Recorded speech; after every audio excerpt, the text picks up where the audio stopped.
मेरी स्क्रीन दिख रही है ना आपको? Yes, sir. Okay okay okay okay, ठीक है। तो कल टेस्ट है, आपको पता है ना बायो का? Yes, Yes, sir. sir. Yes, आप sir. प्रिपेयर हो कि नहीं? Yes, Yes, sir. sir. Okay okay okay.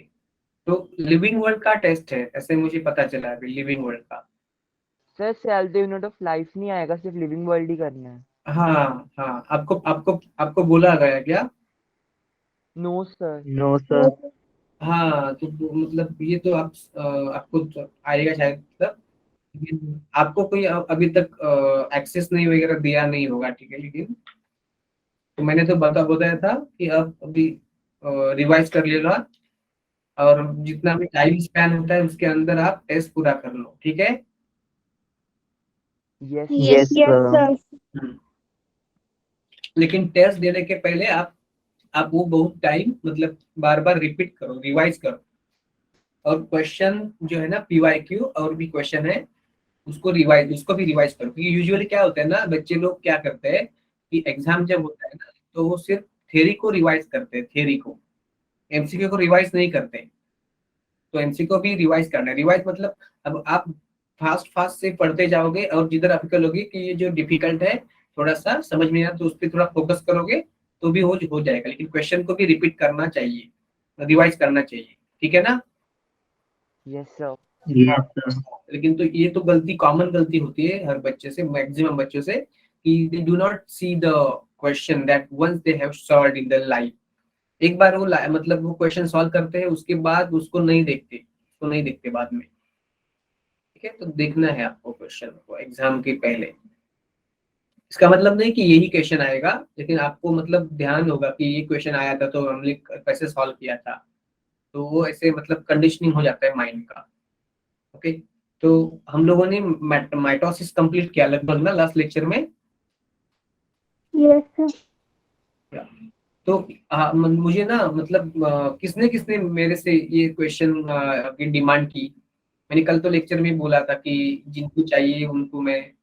हाँ सात्विक बेटा, यस आस्क योर क्वेश्चन। सात्विक, कुछ पूछना चाहते हो आप? यस सर, आप एक बार किलो फेज रिपीट कर दोगे लास्ट? हाँ, I'll repeat. That is usual thing ना, I'm always I always repeat. तो what I am asking कि मेरे पास किसने किसने डिमांड की क्वेश्चन की, और डिफिकल्ट लेवल के क्वेश्चन की?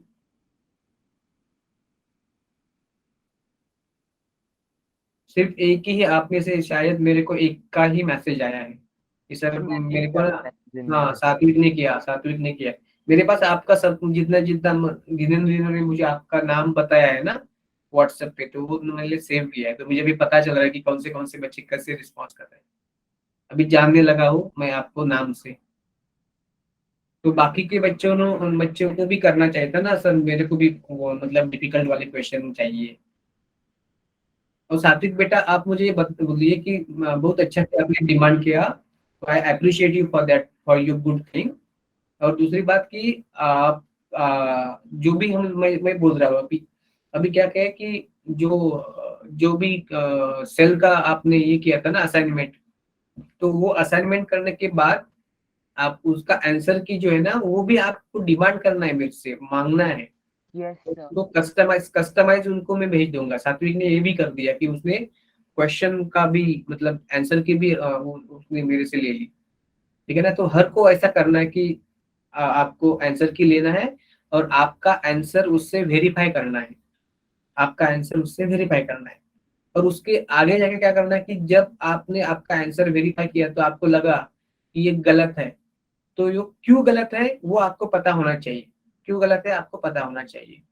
तो जो जो गलती हो रही है उस पर फोकस करो, कि बाद में वो सेम गलती रिपीट नहीं होनी चाहिए। गलती होनी चाहिए, नो डाउट नो डाउट, लेकिन गलती रिपीट रिपीट वही गलती रिपीट रिपीट नहीं, कम रिपीट होनी चाहिए, मिनिमम रिपीट होनी चाहिए। तो इसलिए आपको क्या देखना है कि जिस जिस क्वेश्चन में आपका गलत हुआ है ना आंसर, तो वो वाला जो पॉइंट है वो एनसीईआरटी से और नोट से पढ़ लो, जाके सीधा सीधा एनसीईआरटी से और नोट्स में जाके पढ़ लो। क्योंकि सिर्फ आंसर की पे रिलाय मत रहो, आंसर के पे या सॉल्यूशन पे भी रिलाई मत रहो, जो भी दूसरे कोई बुक में दिया होगा। आपको सीधे वो एनसीईआरटी पकड़नी है, उसको पेज नंबर खोलना है, मेरे नोट्स लेने हैं, और आपको देखना है कि कहाँ पे आपकी गलती हुई है और क्यों गलती हुई है। तो you have to understand why you went wrong. You understanding? Yes, Yes, sir. sir. हाँ, तो जो मैंने आपको असाइनमेंट दिया था ना, मतलब बड़ा वाला असाइनमेंट दिया था, एक कंप्लीट यूकैरियोटिक सेल पे, और लगभग प्रोकैरियोटिक सेल पे 2 असाइनमेंट दिए थे, लेकिन यूकैरियोट पे एक ही असाइनमेंट लेकिन लंबा वाला दिया था। तो उसमें सिंपल लेवल के, मीडियम लेवल के और डिफिकल्ट लेवल के भी क्वेश्चन है, लेकिन डिफिकल्ट लेवल के क्वेश्चन अभी मैं ज्यादा नहीं दे रहा हूँ आपको। बट उसमें आपने देखा होगा कि हर लाइन पे लगभग क्वेश्चन है ना सात्विक बेटा, आपने देखा होगा? यस सर, हाँ, हेलो, यस सर, आपकी आवाज बहुत कम आ रही है बेटा, आप माइक। यस तो लगभग हर लाइन पे क्वेश्चन है उस पे, वो बहुत अच्छा वाला बुक है, बहुत अच्छा वाला बुक है वो, ठीक है ना? तो लेकिन उसमें डिफिकल्ट लेवल के क्वेश्चन ज्यादा नहीं है, मतलब जो 85% क्वेश्चन आते हैं ना, 85 या 95%, 90% क्वेश्चन आते हैं ना नीट में, वो वाले क्वेश्चन उसमें है, ठीक है?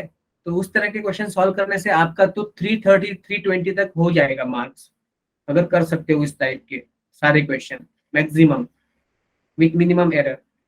लेकिन और स्कोर बढ़ाने के लिए हमें कुछ डिफिकल्ट लेवल के क्वेश्चन, क्योंकि नीट में तो वैसे डिफिकल्ट लेवल वाले क्वेश्चन 5% या 10% आते हैं एक्चुअल नीट एग्जाम में, तो हमें ज्यादा क्वेश्चन नीट लेवल से भी ऊपर लेवल के ज्यादा टफ क्वेश्चन प्रैक्टिस करना है, एम्स के प्रीवियस ईयर के। और मेरे पास कोई जो कलेक्शन है वो आपको मैं भेज दूंगा, लेकिन उसके लिए आपको मुझे बताना होगा कि सर इसका चैप्टर का मेरे को डिफिकल्ट लेवल क्वेश्चन चाहिए। लेकिन उससे पहले आपको रेगुलर पढ़ाई भी करनी है, और आपको ये मतलब रेगुलर जो डीपीपी देता हूँ मैं, वो भी सॉल्व करनी है, रेगुलरली सॉल्व करनी है, और उसका फोटो मेरे को भेजना है। उसके बाद उसका आंसर की मंगाना है, और आंसर की से आप अपना जो है ना आंसर वो कंपेयर करो, और उसका आप स्कोर भी निकाल सकते हो, स्कोर आपके लिए। तो एक तरह का ये एग्जाम भी हो जाएगा ना आपका, घर पे बैठे बैठे। Understanding? Yes, Yes, sir. sir. तो अब हम लोग क्या करेंगे, ये डिफिकल्ट को ना, सॉरी ये डीपीपी को ना एग्जाम पेपर की तरह यूज करेंगे, लेकिन उसके क्वेश्चन नंबर तो फिक्स नहीं रहेगा, टाइम ऐसा फिक्स मत रखो आप, मतलब जिसमें भी होता रहे, लेकिन उसका स्कोर देख लो आप, स्कोर देख लो, क्योंकि स्कोर दिखता है ना तो हम लोग अपने आप पे फोकस करते हैं कि बाबा कहाँ पे जा रहे हैं हम लोग, कहाँ पे जा रहे हैं। तो डीपीपी को आप लोग इस तरह से यूज कर सकते हो एज अ क्वेश्चन पेपर। और नीट से भी ज्यादा डिफिकल्ट लेवल के क्वेश्चन अगर आपने कर दिए तो नीट के क्वेश्चन तो आपको आ ही जाएंगे, तो वैसे वाले क्वेश्चन आप अलग से मेरे से डिमांड कर लो। तो वो पूरे चैप्टर पे कुछ 25 30 40 50 रह सकते हैं मैक्सिमम, बड़ा चैप्टर रहा 40 30 40 हो सकते हैं, और छोटा चैप्टर रहा तो 20। पूरा चैप्टर, टॉपिक की बात नहीं कर रहा हूँ, पूरा चैप्टर, जैसे कि cell the unit of life, cell the unit of life जो है, अब सेल डिवीजन तो बहुत डिफिकल्ट लेवल के भी क्वेश्चन आते हैं। ओके, वैसे तो सब चैप्टर पे आ सकते हैं, तो आपको हर चैप्टर के अलग से डिफिकल्ट लेवल वाला सेक्शन वाले क्वेश्चन, लेवल 3 वाले क्वेश्चन कम से कम 30 40 तो सॉल्व करने पड़ेंगे, और उसमें बहुत सारे एजर्शन रीजन भी होना चाहिए। Okay, so I'm just going to have you this session, continue this session, so you see। देखो, तो ये देखो हम लोगों ने दिया था कि cell cycle is composed of 2 phases, interphase, non dividing phase, and M phase या माइटोसिस या डिवाइडिंग फेज। तो एम फेज, इंटरफेज में G1 S G2, G1 में सेल का साइज बढ़ता है, साइटोप्लाज्म का साइज बढ़ता है, और उसका ग्रोथ हो जाता है, और उसके अंदर का most of the organelle double हो जाता है, जितना भी सब चीज चाहिए डीएनए को डबल करने के लिए वो सब बन जाता है, ATP, nucleotide, DNA, polymerase, RNA, protein सब बन जाता है, which is required for S phase. और एस फेज जो वक्त है कि जिसमें स्पेसिफिकली डीएनए का डबलिंग हो जाता है, हिस्टोन का डबलिंग हो जाता है, सेंट्रियोल का डबलिंग हो जाता है, सेंट्रोजोम का भी डबलिंग हो जाता है, राइट? तो उसके बाद आता है G2 में जो बच्चे कुछ ग्रोथ है वो पूरी होती है, rest of the organelle like mitochondria, chloroplast वो भी डबल होते हैं, और स्पेसिफिकली ट्यूबुलिन प्रोटीन जो लगता है स्पिंडल फाइबर के लिए जो भी फॉर्म होते हैं एम फेज में, तो उसके लिए ट्यूबुलिन प्रोटीन का सिंथेसिस होना जरूरी है, तो वो भी G2 फेज में हो जाता है। और उसके बाद आता है एम फेज। एम फेज में पहला फेज है prophase, sorry karyokinesis, nuclear division, और न्यूक्लियर डिवीजन में प्रोफेज है, मेटाफेज है, एनाफेज और टेलोफेज है। और टेलोफेज के बाद होता है साइटोकाइनेसिस, मतलब सेल का साइटोप्लाज्म का डिवीजन, और सेल का नंबर दुगना हो जाता है, डबल हो जाता है। अंडरस्टैंड? तो प्रोफेज में क्या होता है कि देखो कि एस फेज जो था ना, एस फेज में जीवन था, तो जीवन फेज में क्या था, न्यूक्लियस के अंदर क्रोमैटिन था और न्यूक्लियोलस था, एक या ज्यादा न्यूक्लियोलस थे। तो क्रोमैटिन जो था ना, उसमें एक डीएनए था, एक क्रोमैटिन में एक डीएनए। तो माना कि हम लोग बोल सकते हैं कि ह्यूमन में 46 क्रोमैटिन थे और हर एक में एक डीएनए था, मतलब 46 डीएनए या 46 क्रोमैटिन थे। तीन मतलब थ्रेड, तो वो पतले पतले वाले क्रोमैटिन थे, लेकिन वो एक दूसरे से ऐसे अटक गए थे, इंटरमिंगल थे। Okay okay. और जब सेल जीवन से एस में गया, तो सारे क्रोमैटिन का डबलिंग हो गया, तो एक क्रोमैटिन नंबर 1 है, उसमें पहले एक ही डीएनए था, एक ही क्रोमैटिन था। एस फेज के बाद उसका क्रोमैटिन डबल हो गया, डीएनए डबल हुआ। लेकिन हर कोई डबल डबल डीएनए या डबल डबल क्रोमैटिन है ना, वो एक दूसरे से जुड़ा रहता है, अटैच होता है। वो अटैचमेंट पॉइंट को बोलते हैं फ्यूचर सेंट्रोमियर या सेंट्रोमियर भी बोल सकते हैं। तो ऐसे इसी तरह से हम लोग को मिलते हैं कि ह्यूमन के सेल में 46 डीएनए का डबल हुआ है, मतलब 92 डीएनए हुआ है, मतलब 92 क्रोमैटिन हुआ है। और पहले तो 46 डीएनए 46 क्रोमैटिन था, और उसका हर एक क्रोमैटिन का उसका प्रोटीन्स था, मतलब हिस्टोन नॉन हिस्टोन। तो अभी प्रोटीन का भी डबलिंग हो गया है एस फेज में। उसके बाद आता है G2 फेज। G2 फेज में तो न्यूक्लियस के अंदर ज्यादा कुछ होता नहीं, न्यूक्लियस के बाहर जो भी मतलब साइटोप्लाज्म में ग्रोथ होना है, ट्यूबुलिन प्रोटीन वगैरह बनना है, वो हो जाता है। अंडरस्टैंड? उसके बाद आता है एम फेज का प्रोफेज। तो प्रोफेज में क्या होता है, अनटैंगलिंग ऑफ क्रोमैटिन, क्रोमैटिन जो एक दूसरे में फंसा हुआ है। अभी समझ में नहीं आ रहा कि एक क्रोमैटिन में एक डीएनए है या दो डीएनए है, कितने मतलब कितने क्रोमैटिन है, कितने डीएनए मॉलिक्यूल है, वो समझ में नहीं आता, क्योंकि वो एक दूसरे में से वो टैंगल है, एक दूसरे में से फंसे हुए हैं। ठीक है ना, कैसे भी फोल्ड हुए। तो पहले वो अनटैंगल होते हैं क्रोमैटिन, और बाद में उसका कंडेंसेशन होना शुरू होता है, कॉम्पैक्शन शुरू होता है, और क्रोमैटिन से बनते हैं क्रोमोसोम। लेकिन क्रोमोसोम का कॉम्पैक्शन अभी पूरा नहीं होता प्रोफेज में। प्रोफेज के स्टार्ट में स्टार्ट होता है, प्रोफेज में कंटिन्यू होता है, और वो कंडेंसेशन खत्म होता है मेटाफेज में। तो प्रोफेज में शुरू हुआ कंडेंसेशन, लेकिन खत्म हुआ मेटाफेज में। अंडरस्टैंड? तो जो प्रोफेज वाले क्रोमोसोम है ना, तो आपको वो भी कॉइल दिखेंगे, लेकिन उसका और कॉइलिंग होना बाकी है। तो अभी ये क्रोमैटिन में दो दो क्रोमैटिन, मतलब हर में वो दो दो थे ना क्रोमैटिन और डीएनए, वो अभी दिखने शुरू हुए आपको, क्योंकि क्रोमैटिन का कंडेंसेशन हुआ है, कॉइलिंग हुआ है। ओके। उसके साथ क्या होता है, प्रोफेज के एंड में या लोड प्रोफेज में जो सेंट्रोजोम डबल हुए थे ना एस फेज में, वो उसमें से एक सेंट्रोमियर या सेंट्रोजोम अपोजिट पोल को मूव करता है, और उससे फाइबर्स निकलते हैं। ये फाइबर एक दूसरे से जुड़ते हैं और स्पिंडल फाइबर बन जाता है, और nuclear envelope, nucleolus, endoplasmic reticulum, Golgi body etcetera disappearing होना शुरू हो जाता है। ओके, क्लियर है prophase? Yes, Yes, sir. sir. कुछ ज्यादा फास्ट नहीं हुआ ना? No, sir. No, sir. अभी अभी आपको समझ में आया होगा मेरा मतलब कैसे मतलब ये। ठीक है। तो मेटाफेज में क्या होता है कि जब मेटाफेज स्टार्ट होता है, तो उसका मार्किंग क्या है कि जो न्यूक्लियोलस, न्यूक्लियर एनवेलप थोड़ा थोड़ा बचा था, फ्रैगमेंट बचा था, वो पूरा का पूरा डिसअपियर हो गया है, पूरा का पूरा डिसअपियर हो गया है। So this is the marking of the beginning of metaphase या एम फेज। और उसमें क्रोमोसोम का कंडेंसेशन पूरा हो जाता है, तो you can see the morphology और structure of the chromosome very easily when the cell is in the metaphase stage. So it is the best phase to study the morphology or structure of chromosome. क्यों? क्योंकि उधर chromosome का condensation पूरा हुआ है, तो chromosome पूरे के पूरे अच्छी तरह से विजिबल हो जाते हैं। प्रोफेज में भी विजिबल है, लेकिन अभी उनका कंडेंसेशन होना थोड़ा बाकी रह गया है, वो जो कि मेटाफेज में होगा। तो मेटाफेज के शुरू में क्या होता है, जो स्पिंडल फाइबर तो रहते हैं ना, स्पिंडल फाइबर उससे क्रोमोसोम अटैच होते हैं, लेकिन वो सेंटर में अटैच नहीं होते।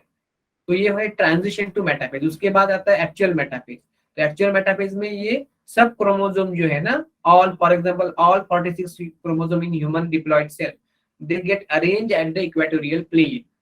तो इक्वेटोरियल प्लेन कितने हैं मेटाफेज में? इक्वेटोरियल प्लेन कितने हैं? एक है। मेटाफेज प्लेट या इक्वेटोरियल प्लेन कितने होते हैं? इसमें एक प्लेन होता है, एक मेटाफेज प्लेट या इक्वेटोरियल प्लेन वन होते हैं। एक क्यों लिखा? क्योंकि आगे जाके हम लोग देखेंगे कि मियोसिस की मेटाफेज होती है ना, मियोसिस वन की मेटाफेज वन, तो उसमें तो मेटाफेज प्लेट दो बनते हैं, इक्वेटर पे मेटाफेज प्लेट दो बनते हैं, लेकिन इधर तो एक ही बनेगा। और ये क्रोमोसोम किस तरह अरेंज है? हर एक क्रोमोसोम में दो क्रोमैटिड है, हर एक क्रोमोसोम में दो क्रोमैटिड है। तो कैसे बने? हमने देखा कि जीवन में एक क्रोमैटिन था, उसके अंदर एक डीएनए था।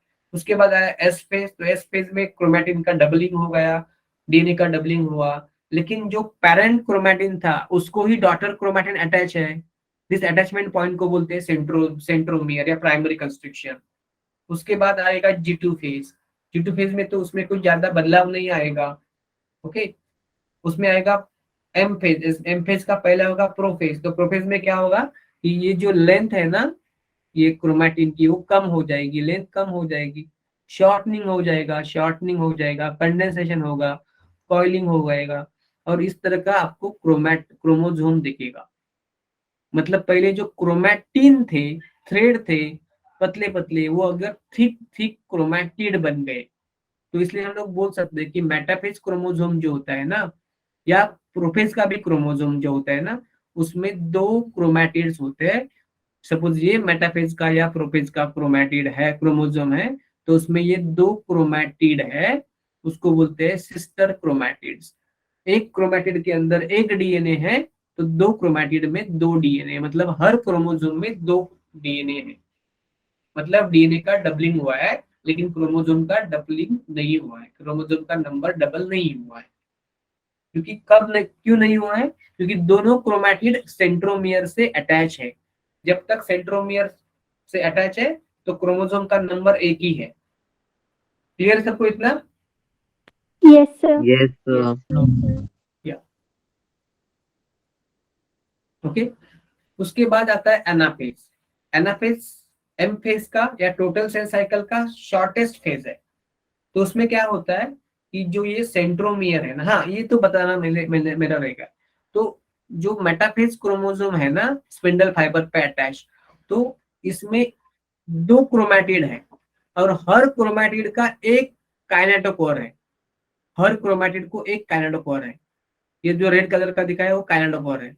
तो स्पिंडल फाइबर पे कैसे अटैच होता है कि स्पिंडल फाइबर प्रोटीन का बना है, काइनेटोकोर भी प्रोटीन का बना है। तो इस साइड के स्पिंडल फाइबर को इस साइड का काइनेटोकोर अटैच होता है, और उस साइड के स्पिंडल फाइबर को उस साइड का काइनेटोकोर अटैच होता है। तो मेटाफेज क्रोमोसोम में आपको क्या दिखेगा? Each chromosome equal to two chromatid. मतलब हर क्रोमोसोम में दो काइनेटोकोर, एक क्रोमैटिड में एक काइनेटोकोर। मतलब क्या होता है? आपको क्या दिखेगा? वन क्रोमोसोम, टू क्रोमैटिड और टू काइनेटोकोर। हर क्रोमोसोम का दो क्रोमैटिड और दो काइनेटोकोर मिलता है मेटाफेज प्लेट में। मतलब अगर आपको कोई पूछे कि कितने क्रोमोसोम है ह्यूमन में, तो 46। तो कितने क्रोमैटिड है? 46 के दुगने, मतलब 92 क्रोमैटिड है। और कितने कितने काइनेटोकोर है? तो भी 92 काइनेटोकोर है। क्लियर है ये question? yes, Yes, sir. Yes sir. Metaphase में ह्यूमन में कितने काइनेटोकोर है? 92। 92, कितने क्रोमैटिड्स है? 92। 92, लेकिन क्रोमोसोम कितने हैं? 40। 46. 46. Clear? Clear? Okay. Yes, Yes, sir. Yes और सर। सभी स्पिंडल फाइबर पे क्रोमोसोम अटैच नहीं होते। जिन स्पिंडल फाइबर पे क्रोमोसोम अटैच होते हैं ना, तो उसको बोलते हैं, इसको बोलेंगे हम लोग इधर क्रोमोसोमल फाइबर। क्रोमोसोमल फाइबर, ये क्रोमोसोमल फाइबर है जिसको क्रोमोसोम अटैच हुए। हाँ इधर लिखा है मैंने क्रोमोसोमल फाइबर। और जो दो पोल के बीच वाले फाइबर है ना, उसको बोलेंगे नॉन क्रोमोसोमल या इंटरपोलर फाइबर। नॉन क्रोमोसोमल या इंटरपोलर फाइबर, क्योंकि वो नॉन क्रोमोसोम को अटैच नहीं है। ओके। और क्रोमोसोमल को और बोल सकते हैं डिसकंटिन्यूअस फाइबर। क्या बोल सकते हैं? डिसकंटिन्यूअस, क्योंकि उसमें क्रोमोसोम आया ना तो कंटिन्यू नहीं है। Discontinuous, discontinuous fibre. और जो जो इंटरपोलर फाइबर है ना उसको बोल सकते हैं कंटिन्यूअस फाइबर। तो क्रोमोसोमल फाइबर मतलब डिसकंटिन्यूअस और नॉन क्रोमोसोमल फाइबर मतलब continuous fibre. Clear? Yes, Yes, sir. sir. देखो, तो एनाफेज में क्या हुआ? ये जो सेंट्रोमियर था ना, जिन सेंट्रोमियर ने दो क्रोमैटिड को, दो सिस्टर क्रोमैटिड को, दो कब हुए थे? एस फेज में दो हुए थे। मतलब एस फेज में एक्चुअली क्रोमैटिन का, डीएनए का, हिस्टोन का डुप्लीकेशन होता है। तो क्रोमैटिन से ही बनता है क्रोमैटिड। क्रोमैटिन नो से बनता है क्रोमैटिड। तो उसका मतलब है ये क्रोमोसोम का डबलिंग, डुप्लीकेशन, ये भी हुआ है एस फेज में। लेकिन क्रोमोसोम का नंबर डबल नहीं बना है। Duplication structural point of view हुआ है, लेकिन numerical point of view duplication होता है एनाफेज में। क्यों? क्योंकि ये स्पिंडल फाइबर, सॉरी, ये जो ये है ना सेंट्रोमियर है ना, वो कटता है, कट जाता है, स्प्लिट होता है। जैसे कि इधर स्प्लिट हो रहा है, सेंट्रोमियर स्प्लिट हो गया। और दो क्रोमैटिड थे, वो अभी भागने शुरू हो गए हैं अपोजिट पोल को। ये सेपरेट हुए क्रोमैटिड को अभी उसको बोलेंगे हम लोग क्रोमोसोम। पहले तो जिसको बोलते थे क्रोमैटिड, उसको अभी बोलेंगे क्रोमोसोम। तो इसके लिए हम लोग बोलते हैं कि anaphase is the actually the number of chromosome double, number of chromosome, chromosomes double, double होते हैं। बट हर क्रोमोसोम में कितने होते हैं? एक ही क्रोमैटिड होता है, एक ही क्रोमैटिड होता है। क्लियर? तो इसमें अभी अगर अभी क्या है कि ये तो कंटिन्यूअस फाइबर है, इंटरपोलर फाइबर मतलब कंटिन्यूअस फाइबर है, कंटिन्यूअस फाइबर है, ये तो है ही। जैसे कि मेटाफेज में थे। क्रोमोसोम मतलब डिसकंटिन्यूअस फाइबर है, जो भी मेटाफेज में भी थे। और इधर तीसरे वाले फाइबर है, उसको बोलते हैं, बोलेंगे इंटर, किधर गए, इंटरजोनल फाइबर। ये सेपरेटिंग क्रोमैटिड के बीच का है वो interzonal fibre. Clear? Yes, sir. हाँ। Yes, sir. हाँ, देखो कि अभी ना अगर आपको माइटोसिस समझ आया तो मियोसिस 2 भी अच्छी तरह से समझ आएगा। तो बच्चा सिर्फ मियोसिस 1 तो वो तो इजीली आ जाएगा आपको। देखो, ये एनाफेज है ना, वो actually number of chromosome double करता है। और एस फेज है वो अमाउंट ऑफ डीएनए डबल करता है। 2C से 4C करता है। और एनाफेज 2N से 4N करता है। 2N से कितना करता है?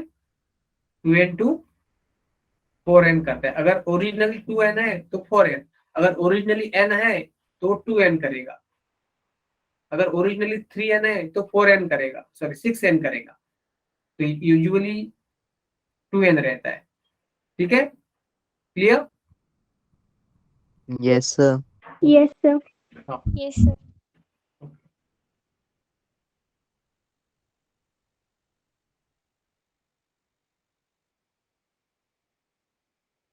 तो इसमें ना एनसीईआरटी में एक सेंटेंस है, वो कल मैंने बोला नहीं था, अभी मैं बोल सकता हूँ, क्योंकि अभी ये एनाफेज तो हम लोग वापस नहीं आएंगे इस पे।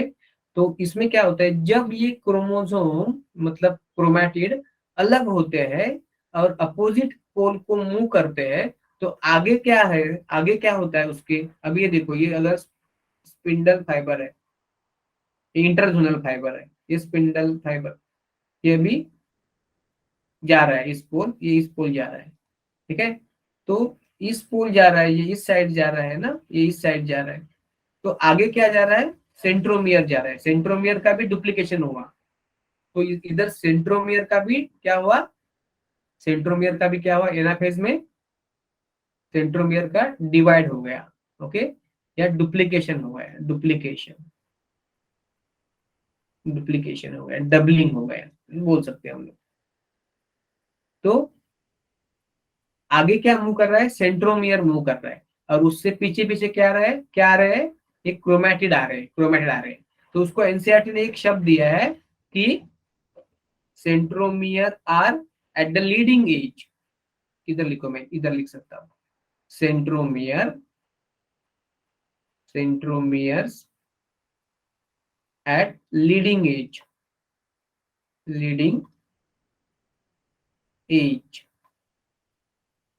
and chromatids are trailing behind.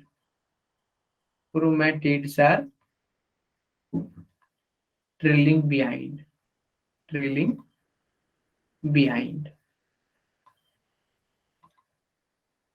इसका इसका मतलब को क्लियर है ना? Yes sir. Yes, sir. हाँ, ट्रेलिंग मतलब पीछे पीछे आ रहा है और लीडिंग मतलब आगे जा रहा है। सेंट्रोमियर तो आगे जा रहा है ना पूल की तरफ, और उसके पीछे पीछे आ रहा है क्रोमैटिड। तो एनाफेज वाला जो क्रोमोसोम है ना, उसमें हर क्रोमोसोम में एक क्रोमैटिड रहेगा। हर क्रोमोसोम में क्या रहेगा? एवरी क्रोमोसोम में एक क्रोमैटिड रहेगा। देखो, तो ये जो शेप है क्रोमोसोम के, देखो, अगर क्रोमोसोम का स्ट्रक्चर देखना है आपको, क्योंकि सबसे शॉर्ट क्रोमोसोम है, सबसे थिक है, तो वो है मेटाफेज।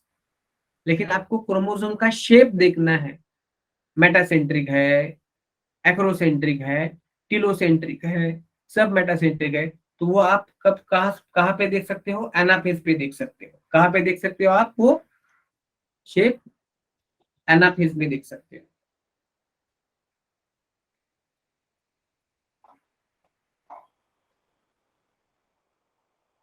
देखो,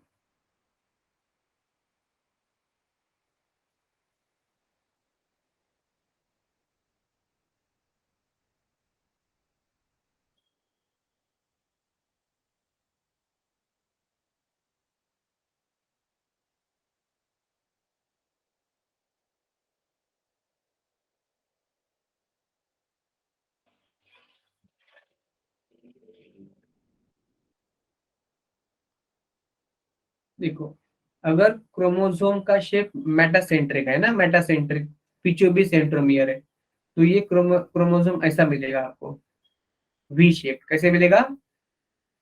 V shaped. V shape. Metacentric है तो अगर वो जा रहा है अपोजिट पोल तो ये जाएगा वी शेप। V shape. अगर ये सब मेटासेंट्रिक है ना, ऐसे, तो ऐसे होगा ना, ऐसे।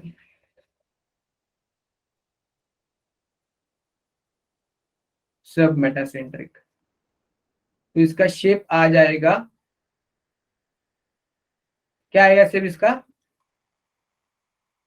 L shape. और अगर ये एक्रोसेंट्रिक है ना, एक्रोसेंट्रिक, तो ये ऐसे आएगा,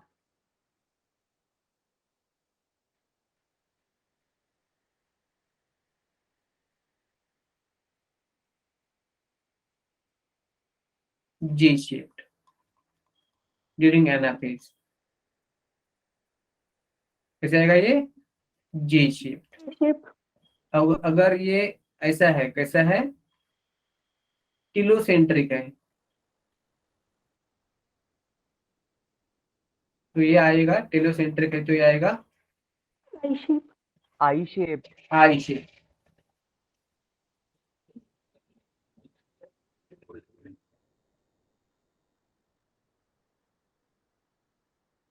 ऐसे सिर्फ लटक रहा है, लटक रहा है,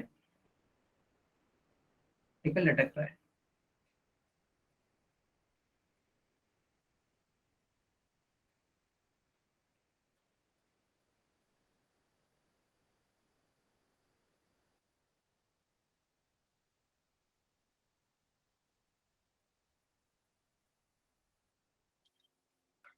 ठीक है, एक्चुअली ना क्या है, राज की बात अब मैं बताता हूँ आपको कि एक्चुअली क्या है ना, कि अ, ऐसा क्यों बोलते हैं कि metaphase is the best phase two study the morphology of chromosome?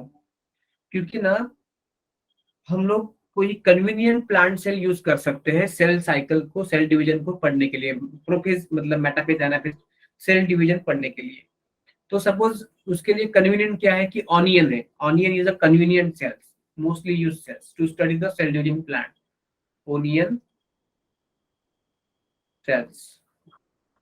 Onion cells में है 2n is equal to 16 chromosome, 16 chromosome.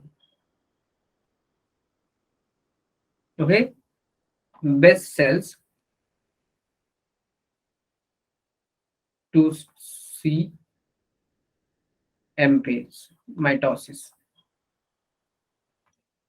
ठीक है, तो एक केमिकल आता है, आपको पता होगा, एक केमिकल आता है, there is a chemical called as colchicine. Colchicine, पता है आपको कॉल्चिसिन के बारे में?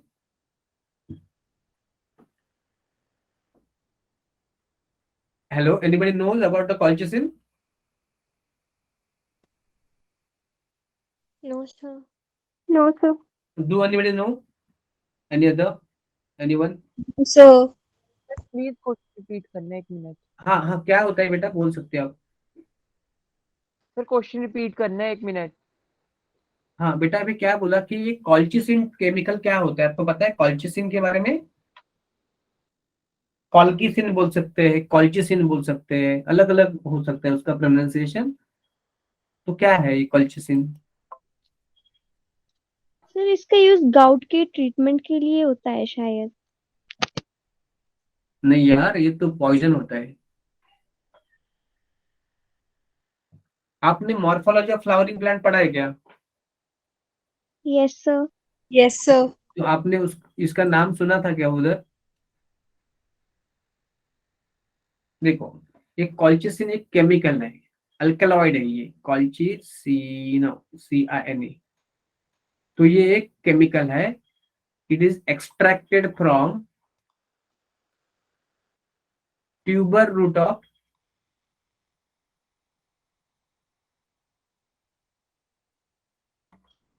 Colchicum autumnale. ऑटमनेली, ऑटमनेली।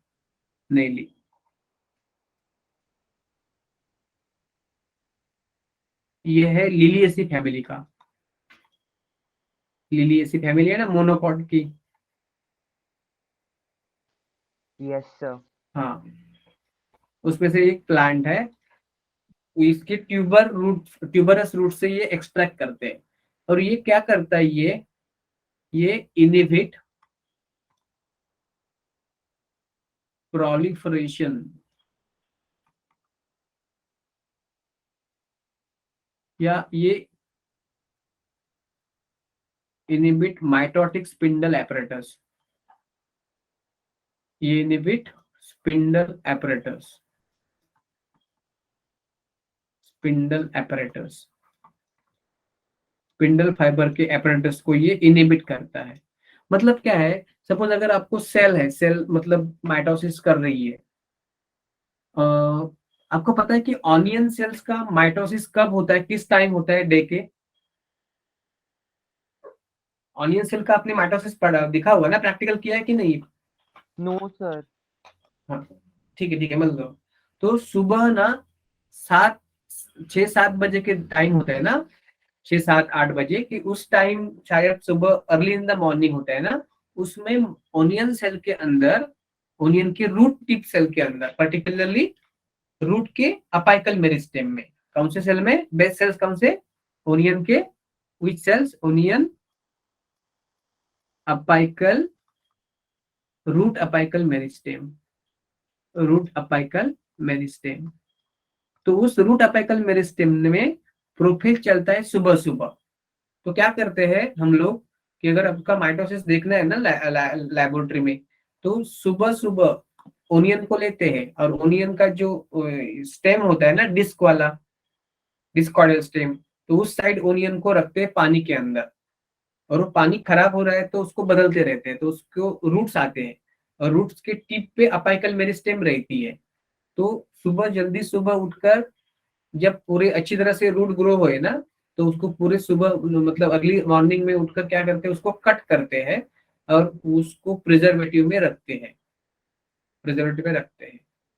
ठीक, उस टाइम अगर उसको कॉल्चिसिन में रखा ना, तो क्या होता है कि कुछ सेल्स होते हैं प्रोफेज में, कुछ सेल होते हैं मेटाफेज में, कुछ सेल होते हैं एनाफेज में, कुछ सेल होते हैं साइटोकाइनेसिस में, ऐसे होते हैं अलग अलग, मतलब आगे पीछे थोड़े थोड़े होते हैं ऐसे ऐसे, सब एक साथ प्रोफेज या मेटाफेज या एनाफेज या टेलोफेज में नहीं रहते, तो अलग अलग फेज में रहते हैं, तो आगे प्लस माइनस होते हैं।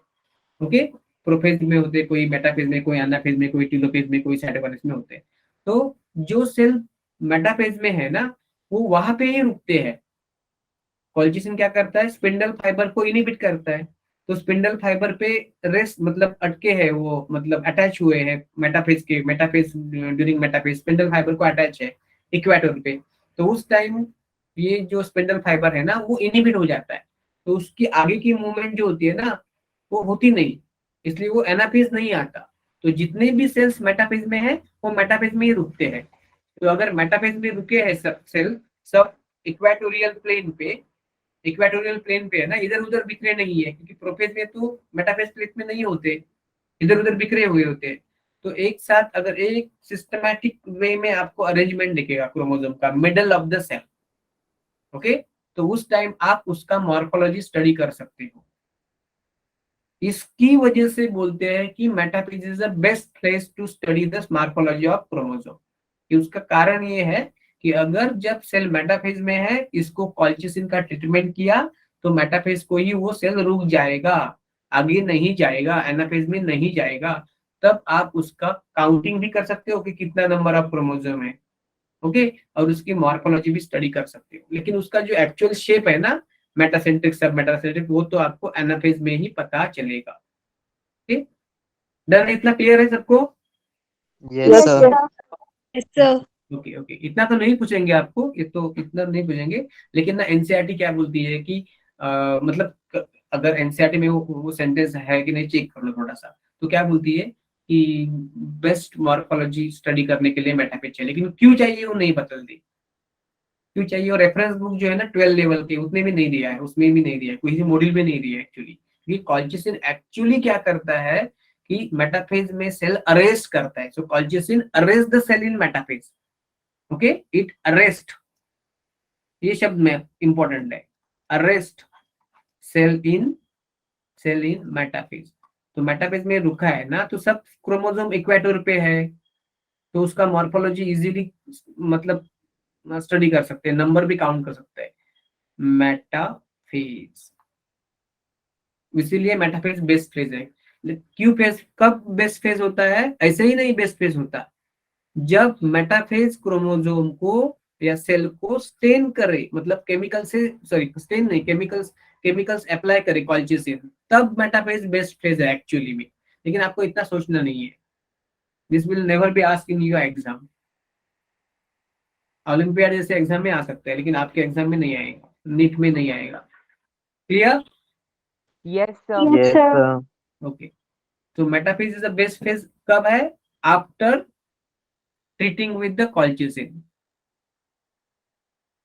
After treating with the colchicine, क्योंकि मेटाफेज में वो रुकेगा नहीं ज्यादा टाइम, आगे जाएगा ना, क्योंकि 1 घंटा में तो पूरा एमफेज ही खत्म होता है।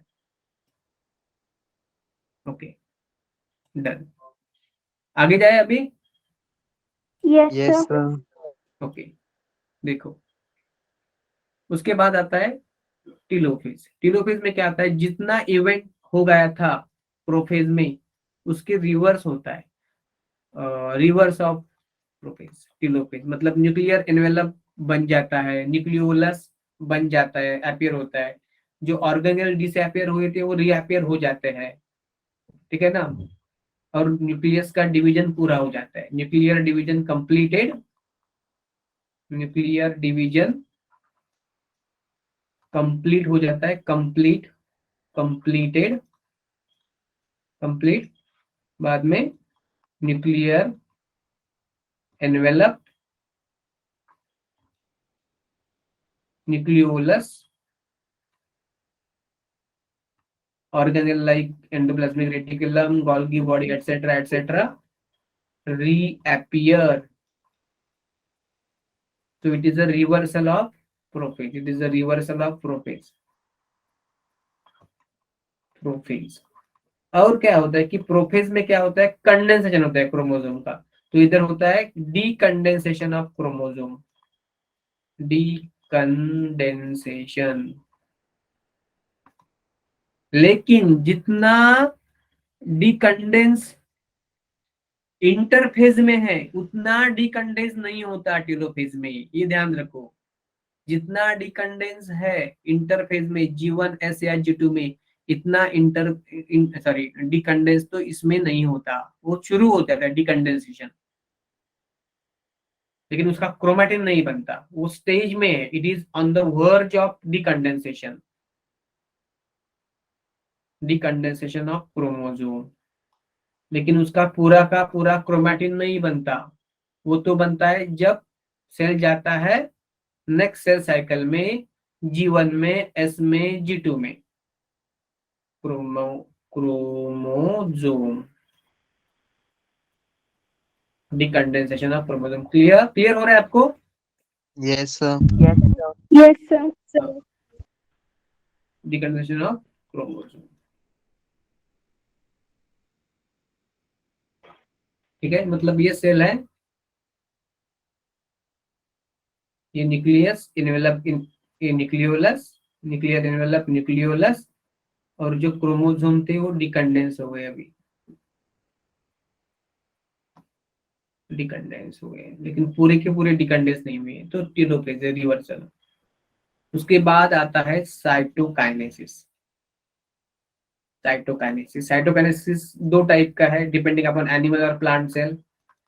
साइटोकाइनेसिस मतलब साइटोप्लाज्म का डिवीजन, साइटोप्लाज्म डिवीजन। एनिमल में अलग है, प्लांट में अलग है। एनिमल के अंदर क्या है, क्लीवेज फरो होता है, सेंट्रीपेटल एनिमल सेल। इसमें क्या होता है, सब एनिमल सेल है। ये अब ये अभी न्यूक्लियस, ये न्यूक्लियस, ये तो टेलोफेज था, हुआ था, ये डिकंडेंस वाला क्रोमोसोम है, ये सेल है, ये क्लीवेज फरो बन गया है, cleavage furrow. Okay, animal cell में ये क्लीवेज फरो है। ये क्लीवेज फरो क्यों बनता है, बिकॉज ऑफ द, इधर रिंग हो जाता है तैयार, रिंग, इसका रिंग तैयार होता है इसके, इसमें पता है रिंग, माइक्रोफिलामेंट का, माइक्रोफिलामेंट का रिंग बनता है, इसके लिए क्लीवेज फ्लो बनता है, और वो क्लीवेज फ्लो बढ़ता जाता है, बढ़ता जाता है, और सेल एक दूसरे से फ्यूज हो जाता है बाद में। ये क्लीवेज फ्लो ऐसे एक दूसरे से फ्यूज होता है तो सेल डिवाइड होता है साइटोप्लाज्म 2 में।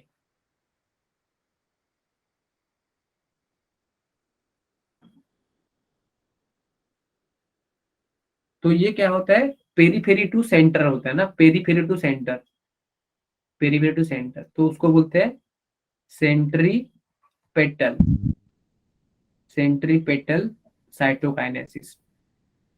ठीक है, क्लियर है इतना? Yes, sir. Yes, sir. Yes, उसके sir. बाद है प्लांट का। प्लांट में क्या होता है, प्लांट का सेल वॉल जो होता है रिजिड होता है ना, cell wall inflexible, less flexible, इन एक्सटेंसिबल,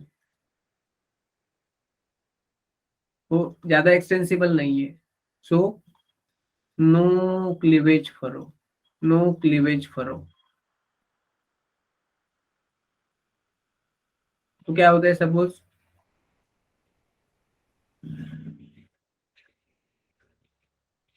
ये तो टीलोफेज आया था, ये टीलोफेज आया था,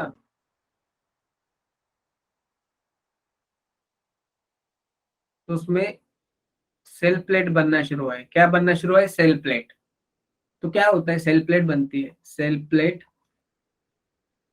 form at the centre, centre में बन जाते हैं, सेंटर में। तो सेल प्लेट किससे बनती है, ये गोल्गी बॉडी से वेसिकल निकलते हैं, गोल्गी बॉडी से वेसिकल निकलते हैं, वेसिकल्स, वो वेसिकल्स यूनाइट होते हैं, उससे बनते हैं फ्रैग्मोप्लास्ट,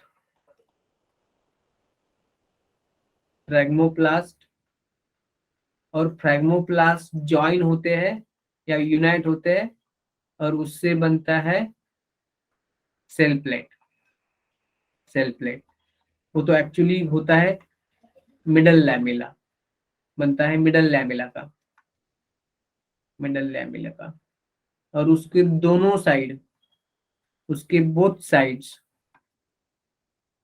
मतलब इस साइड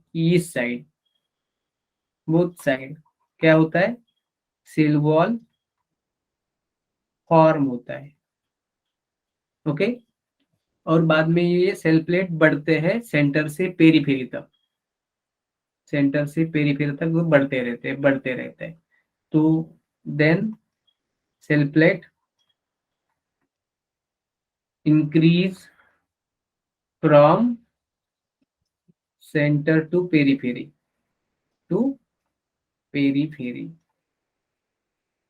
इसलिए ये जो है ना साइटोकाइनेसिस, ये है centrifugal, away from the centre, ये है सेंट्रीफ्यूगल। क्लियर है इसका? Yes, sir. Yes, sir. तो क्या होता है कि सेल प्लेट कैसे बनता है? सेल प्लेट बनता है सेंटर में, पहले गोल्गी बॉडी होती है, वो वेसिकल तैयार करती है, और वेसिकल यूनाइट होते हैं, फ्रैग्मोप्लास्ट बनते हैं, फ्रैग्मोप्लास्ट एक दूसरे से यूनाइट करके सेल प्लेट बनती है। बेसिकली वो मिडल लैमेला है, और दोनों तरफ उसके सेल वॉल डिपॉजिट होता है, और सेल, ये जो प्लेट है वो दोनों तरफ बढ़ता जाता है, तो इसकी वजह से पूरा सेल का डिवीजन हो जाता है, साइटोप्लाज्म का डिवीजन।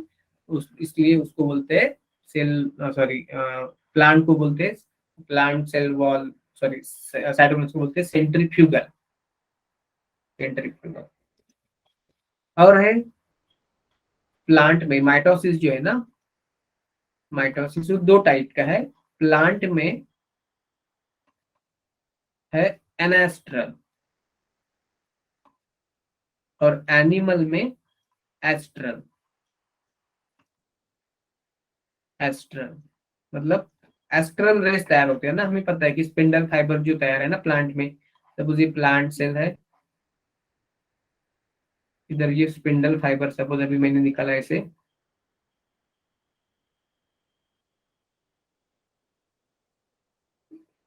सॉरी, तो उसमें ये एस्टर्स नहीं होते, लेकिन एनिमल में स्पिंडल फाइबर जो है ना,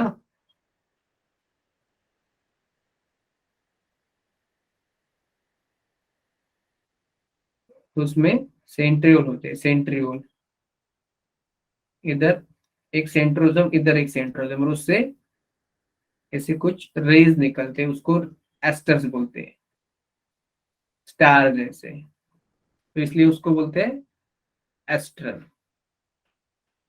रेज। इधर एस्ट्रल रेज एब्सेंट, एनास्ट्रल, एस्ट्रल, ये उसको एम्फी एस्ट्रल बोलते हैं, एम्फी एस्ट्रल दोनों तरफ होते हैं ना astral rays, amphiastral. Clear सबको? Yes, Yes, sir. ओके, अभी सिग्निफिकेंस क्या है माइटोसिस का? माइटोसिस का सिग्निफिकेंस क्या है? Growth, the number of growth, cell का नंबर बढ़ना चाहिए ना, ग्रोथ, फिर सेल रिपेयर, या नंबर ऑफ क्रोमोसोम, क्रोमोसोम क्या होता है, सेम होते हैं, same रहते हैं. Same as of parental cell. बाद में रिपेयर भी है, और क्या है, और क्या है माइटोसिस का सिग्निफिकेंस?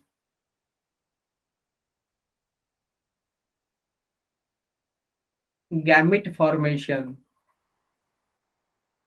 गैमिट या स्पोर फॉर्मेशन इन lower organism, lower plants, spore formation, इन लोअर ऑर्गेनिजम्स। देखो गैमेट्स माइटोसिस भी बन सकते हैं और मियोसिस से भी बन सकते हैं, राइट।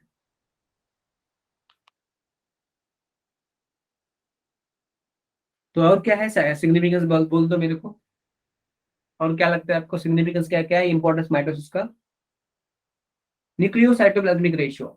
अभी ये न्यूक्लियोसाइटोप्लाज्मिक रेशियो मैंने नहीं पता एक्चुअली, लेकिन क्या होता है ना कि जब cell cell growth sorry cell को डिवाइड क्यों होना पड़ता है।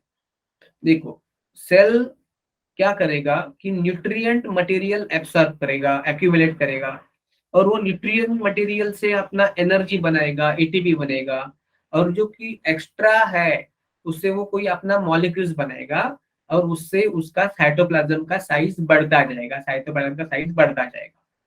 साइटोप्लाज्म का साइज साइज बढ़ता जाएगा तो उसका मतलब ये है कि उसका साइटोप्लाज्म का वॉल्यूम और न्यूक्लियम का वॉल्यूम, उसका रेशियो जो है वो चेंज हो रहा है। पहले अलग था, अभी साइटोप्लाज्म बढ़ रहा है तो रेशियो बिगड़ रहा है। तो उस रेशियो को मेंटेन करने के लिए उसको साइटोप्लाज्म का और न्यूक्लियस का डिवीजन करना जरूरी है, ठीक है ना। लेकिन इतना तो आएगा नहीं आपको नीट को, लेकिन बहुत बढ़िया अगर आपको पता है तो। यस, और कुछ? Cell produce diploid sales.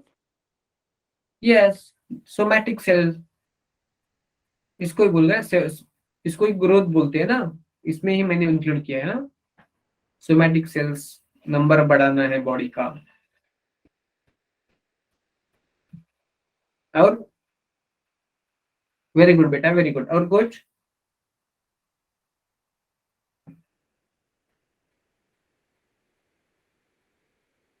और कुछ बचा है क्या माइटोसिस का सिग्निफिकेंस?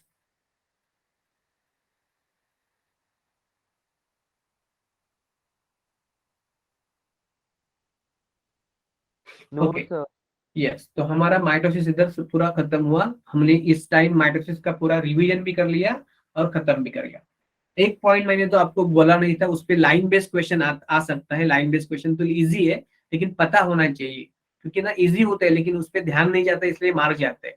तो ये मैंने लिखा है, क्या लिखा है इधर, कि एनसीईआरटी के अंदर की चीज है, इसलिए किधर गया, किधर गया, ये कि chromosomes are leading edge and chromatids are trailing behind. ये तो एनसीईआरटी का लाइन है, तो इस तरह का लाइन बेस्ड क्वेश्चन आता है, तो इसको इग्नोर नहीं करना है, ठीक है। Yes sir. दूसरा एक मैं ये बताना चाहता था लेकिन बताया नहीं, क्योंकि ये एक्चुअली कैसे होता है एनाफेज, सेंट्रोमियर का डिवीजन क्यों होता है।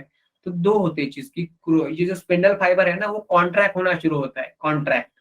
तो स्पिंडल फाइबर कॉन्ट्रैक्ट हो गए, और उसके बाद जो मतलब स्पिंडल फाइबर तीन तरह के है ना। जो इंटरपोलर फाइबर है कंटिन्यूअस, वो तो हिस्सा नहीं ले रहे हैं एनाफेज में एक्चुअली, क्रोमोसोम को ये क्रोमेटिन को सेपरेट नहीं कर रहे। लेकिन ये क्रोमोसोमल फाइबर है ना, ये क्रोमोसोमल फाइबर का होता है कॉन्ट्रैक्शन। क्या होता है इसका? कॉन्ट्रैक्शन होता है, ये कॉन्ट्रैक्ट होते हैं, कॉन्ट्रैक्शन। और ये जो इन किधर गए, इंटरजोनल फाइबर है ना, वो होते हैं एक्सपांड। क्या होते हैं उसका? एक्सपांशन। तो ये एक्सपांड होते हैं तो ये सेंट्रो क्रोमैटिन को धकेलते हैं, पुशिंग करते हैं। ये क्या करते हैं? पुशिंग करते हैं। ओके, तो इसमें पुशिंग और पुलिंग दोनों है। कॉन्ट्रैक्ट करते हैं तो पुलिंग करते हैं, कॉन्ट्रैक्शन तो पुलिंग करते हैं, पुलिंग क्रोमैटिड को। और ये एक्सपांड होते हैं तो ये करते हैं, किधर लिखो अभी इसको, ये करते हैं पुशिंग, ठीक है, पुशिंग क्रोमैटिड को toward the opposite pole. Clear? Yes sir. Okay. तो एनसीईआरटी ऐसी बोलती है कि बाबा ठीक है, मॉर्फोलॉजी पढ़नी है तो माइटोसिस मेटाफेज देखो, और शेप पढ़ना है देखना है तो एनाफेज देखो। लेकिन बच्चे कंफ्यूज होते हैं बाद में, क्योंकि मॉर्फोलॉजी में शेप भी आ गया ना, पर्टिकुलरली शेप साइज सब मॉर्फोलॉजी में आता है। तो उसमें वो कंफ्यूज होते अटक जाते हैं। तो इसका रियल मतलब इतना है कि माइटोसिस पे अटके हैं क्रोमोसोम, तो वहां पे ही अटकाना है, उसको अरेस्ट करना है, तो कॉल्चिसिन यूज करो, क्योंकि वो स्पिंडल फाइबर को अरेस्ट कर मतलब प्रिवेंट कर लेगा उसका बाकी का पुशिंग पुलिंग वगैरह सब कॉन्ट्रैक्शन वगैरह, तो क्रोमोसोम उधर ही अटके रहेंगे। तो आप आराम से उस सेल का क्रोमोसोम का नंबर मॉर्फोलॉजी मतलब स्ट्रक्चर देख सकते हो, लेकिन उसका एक्चुअली शेप है मेटासेंट्रिक, टीलोसेंट्रिक, एक्रोसेंट्रिक, उसके लिए तो एनावेज चाहिए। क्लियर सबको? Yes sir. Yes sir. तो अगर अभी क्या करेंगे हम लोग, नेक्स्ट लेक्चर मतलब मंडे में लेना मैक्सिमम। हाँ, न्यूक्लियोसाइटोप्लाज्मिक रेशियो मतलब बच्चा आएगा नहीं, ये नीट में नहीं आएगा, छोड़ दो अभी न्यूक्लियोसाइटोप्लाज्मिक रेशियो। क्या होगा कि जब सेल ग्रो करता है ना जीवन में, तो वो न्यूट्रिएंट एब्सॉर्ब करता है और न्यूट्रिएंट से एनर्जी बनाता है, और कुछ एनाबॉलिज्म भी करता है, मतलब अपने मटेरियल बनाता है ना, उसको ही ग्रोथ बोलते हैं, उसको ही ऑर्गेनेल का डुप्लीकेशन बोलते हैं, इसलिए इसको ही बायोसिंथेसिस बोलते हैं। तो उससे उसका साइटोप्लाज्म का रेशियो मतलब साइज बढ़ता है, वॉल्यूम बढ़ता है, और उससे न्यूक्लियर साइटोप्लाज्मिक का जो रेशियो है ना वॉल्यूम का, वो बदलता है, बिगड़ता है। तो that compel the cell to divide, that compel the cell to divide। तो न्यूक्लियोसाइटोप्लाज्मिक रेशियो को मेंटेन करने के लिए। लेकिन अभी ये आजकल इतना नहीं पूछते, वैसे तो बहुत और कुछ बहुत चीजें हैं बताने के लिए, लेकिन उससे कॉम्प्लिकेशन बढ़ते हैं बाद में, तो सब तो रिटेन नहीं होती दिमाग में। तो ये भी अभी भी मैंने बहुत सारे एनसीईआरटी के बाहर का आपको अंडरस्टैंडिंग के लिए पढ़ाया है कंसेप्ट। ये ना पूरा चैप्टर रटने का नहीं है, कुछ भी रट नहीं सकते आप इसमें। ये पूरा चैप्टर अंडरस्टैंडिंग का है, कंसेप्ट का है, पूरा कंसेप्चुअल चैप्टर है ये। मॉर्फोलॉजी में कैसे रटना पड़ता है ना नेम्स ऑफ ऑर्गेनिजम्स वगैरह, तो इसमें सब कंसेप्ट है। इतना क्लियर है तो आपका मियोसिस भी फास्ट हो जाएगा, क्योंकि मियोसिस में मियोसिस वन ही करना है, क्योंकि मियोसिस टू और माइटोसिस लगभग सेम ही है ना, वही होता है प्रोपेज मेटापेज एनापेज टेलोपेज, वही होता है सेंट्रोमियर का स्प्लिटिंग, क्रोमैटिड का अलग होना, ओके, क्रोमोसोम का कॉम्पैक्शन होना, मेटाफेज प्लेट पे अरेंज होना, सब वही होता है, सिर्फ मियोसिस वन अलग होता है। तो अभी मियोसिस वन हम आराम से देख ले मंडे को, पूरा 1 घंटा, ठीक है। Yes, sir. Yes sir. सबको अभी तक सबको सब क्लियर आ रहे हैं नजर के सामने, सब जो घटना घट रही है आपके? Yes, yes sir. Sir. Okay. Excuse me sir. हाँ यस बेटा, सर डाउट था एक। या प्लीज आस्क। सर जो आपने असाइनमेंट दी थी ना, उसमें क्वेश्चन था लैम्ब्रश क्रोमोसोम के बारे में, वो क्या होता है? अरे बेटा क्या है ना कि देखो, ये जो बुक वाले जो कोई भी बुक बनाते हैं ना, चाहे वो पीवाईक्यू वाला बुक बनाए, कौन सा भी, अभी नाम नहीं ले रहा हूँ क्योंकि रिकॉर्डिंग चल रहा है, तो इसमें क्या होता है ना कि वो क्वेश्चन सॉर्ट करते हैं, मतलब एनसीईआरटी का पेपर आता है ना, नीट का पेपर, नीट का एनटीए का पेपर, या मतलब जो भी पेपर है, पहले वाले सीबीएसई लेते थे नीट का एग्जाम, एपमेट का एग्जाम, जो भी नीट का भी लेते थे, तो वो पेपर में से ना वो क्वेश्चन सॉर्ट करते हैं, तो उसको लगता है ना कि ये क्वेश्चन जो है उसमें क्रोमोसोम दिया है, तो क्रोमोसोम दिया है तो उनको लगता है कि क्रोमोसोम किस में आता है, कि सेल में आता है। लेकिन एनसीईआरटी में ऐसा नहीं है, एनसीईआरटी की रचना अलग है बेटा, बहुत अलग है। क्योंकि देखो एनसीईआरटी क्या बोलती है कि बाकी के स्टेट वाले बुक होते हैं ना वो अलग होते हैं, उसमें क्या होता है कि सपोज एक कोई पॉइंट है, एक कोई पॉइंट है, सपोज सेल का ही पॉइंट है, तो सेल के बारे में जितना भी देना है ना वो तो सेल के टॉपिक में ही देंगे। लेकिन एनसीईआरटी ऐसे नहीं करेगी, एनसीईआरटी क्या करेगी कि सेल के अंदर क्रोमोसोम है, तो उसी हिसाब से तो क्रोमोसोम की सारी जितनी भी इंफॉर्मेशन आपको देनी है पूरे बुक में, वो तो सेल के अंदर ही देनी है, न्यूक्लियस के अंदर, सेल के अंदर, न्यूक्लियस के अंदर। लेकिन ना उनको पता है कि इस चैप्टर का रिलेवेंस दूसरे कोई चैप्टर में ज्यादा बेटर है, ज्यादा बेटर है, उस टाइम हमको क्रोमोसोम का फंक्शन और अच्छी तरह से समझना है। तो उसमें फॉर एग्जांपल दूसरा एक एग्जांपल दे दो, माइटोकॉन्ड्रिया। तो जब माइटोकॉन्ड्रिया का आप लोग देखोगे ना, तो एनसीईआरटी के अंदर माइटोकॉन्ड्रिया का ज्यादा इंफॉर्मेशन नहीं दिया है, लेकिन वही माइटोकॉन्ड्रिया का रिलेवेंस जब इसमें है, ये रेस्पिरेशन में है, इलेक्ट्रॉन ट्रांसपोर्ट पाथवे और क्रेब्स साइकिल, तो उसमें माइटोकॉन्ड्रिया का F1 F0 पार्टिकल, ऑक्सीजोम, सब सब डिटेल में दिया है, क्योंकि उधर उसका डायरेक्ट कनेक्शन है, क्योंकि इधर सिर्फ हम स्ट्रक्चर देख रहे हैं, उसका फंक्शन नहीं देख रहे हैं। Cell the unit of life में जो ऑर्गेनेल देख रहे हैं ना, उसका हम सिर्फ स्ट्रक्चर देख रहे हैं। अब जब सेल की फिजियोलॉजी देखेंगे ना, सेल की फिजियोलॉजी देखेंगे, तब वो ज्यादा डिटेल में पढ़ना सही होगा।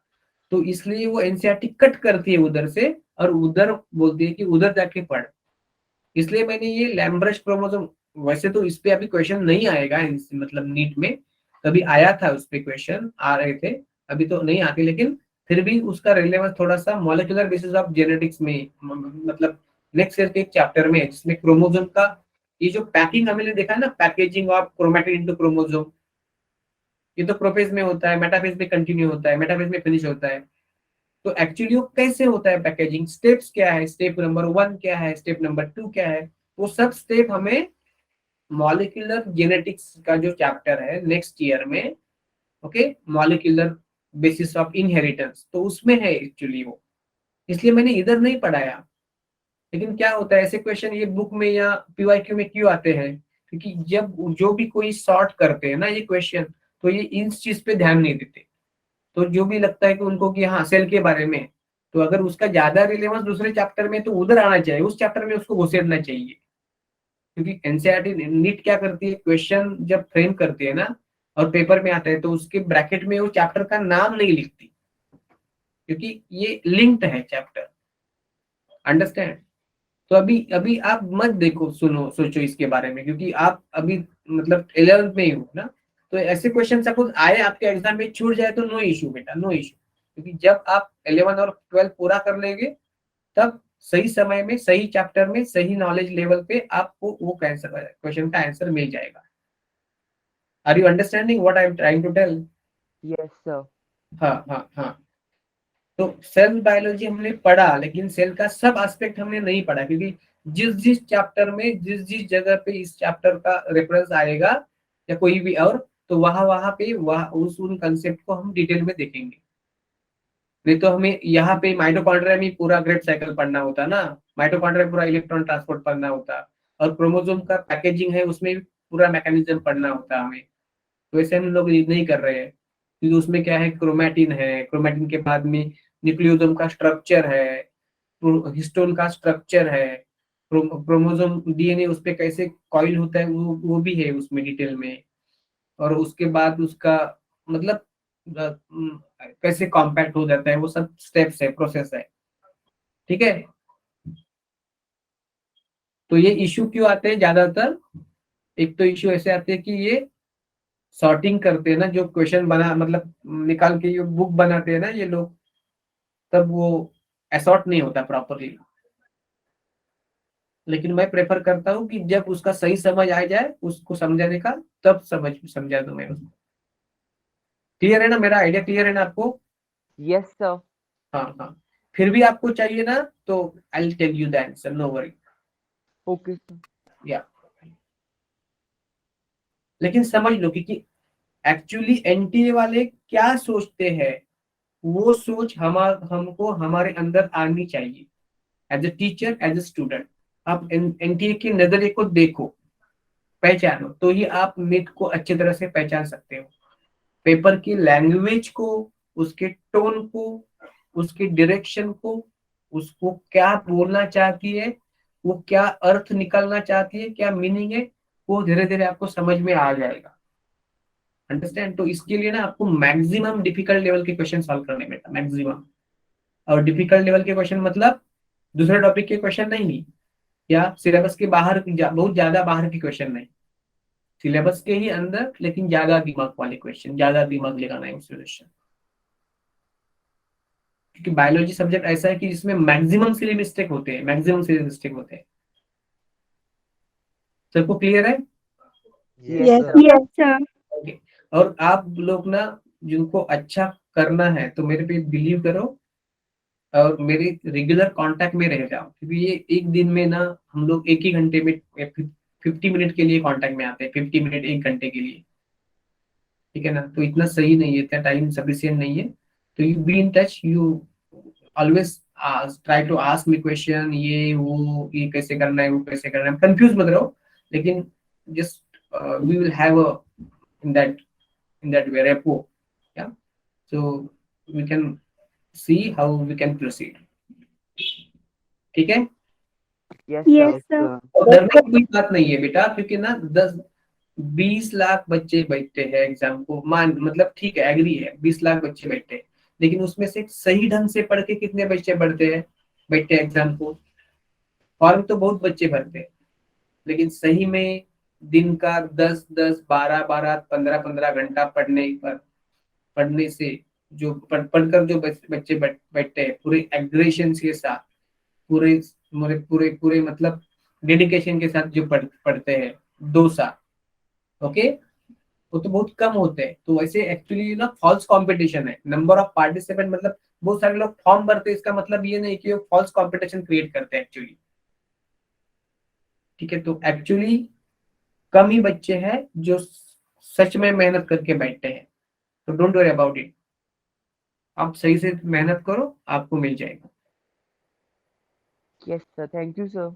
या सो आपको अगर कुछ चाहिए तो आप मेरे को व्हाट्सएप कर दो, ठीक है ना।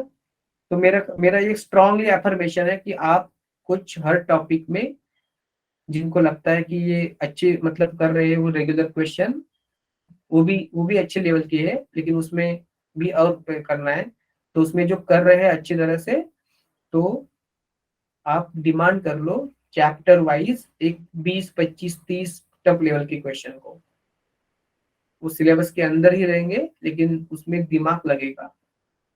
तो ऐसे चैलेंजिंग क्वेश्चन सॉल्व करने से हमारा थिंकिंग, सोचने का तरीका सुधर जाता है, बहुत सही हो जाता है, ठीक है। ओके, ठीक है, good night. Good night, sir. Good night, sir. Good night, Yes. sir. Good night, Thank sir. you sir. Good Thank you night. sir. Bye sir. Yes, bye.